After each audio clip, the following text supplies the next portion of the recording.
Colours Marathi वाहिनीवरील काव्यांजली मालिकेच्या 2 मार्चच्या भागात अंजली छान तयार होऊन आरशासमोर उभी असते आणि तिला प्रीतमसोबत व्हॅलेंटाईन डेला घालवलेले सुखाचे क्षण आठवत असतात. तेवढ्यात प्रीतम तिथे येतो आणि तिला विचारतो, तू बाहेर चालली आहेस का कुठे? त्यावर ती म्हणते, आज मला दुकानाची उधारी गोळा करायला जायचं आहे. त्यावर प्रीतम तिला म्हणतो, पैशांचा एवढा स्ट्रेस घ्यायची गरज नाहीये. आपल्याकडे पैसे येतील आणि काहीतरी फिगर आउट होईल. नको एवढं टेन्शन घेऊ. तिकडे काव्याच्या सासूबाईंनी OTP शेअर केल्यामुळे फ्रॉड होतो आणि बँक अकाउंटमधील सगळे पैसे निघून जातात. त्यामुळे त्या फार काळजीत असतात. मग काव्य त्यांना समजावून सांगते की तुम्ही मुद्दाम ते केलेलं नाही आहे ना.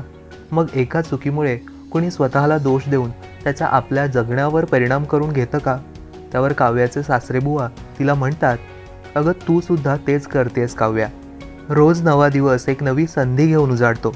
तुझ्यातली एक वेगळी काव्या नव्यानं तुला मिळाली आहे. तू तिला अशी हरवू देऊ नकोस. तर कसा वाटला हा भाग आम्हाला कमेंट्समध्ये नक्की सांगा. आणि काव्यांजली मालिकेच्या आगामी भागात काव्याच्या सासूबाईंचा वाढदिवससुद्धा साजरा केला जाणार आहे. त्यामुळे पाहत रहा काव्यांजली रात्री 8:30 वाजता आपल्या कलर्स मराठीवर.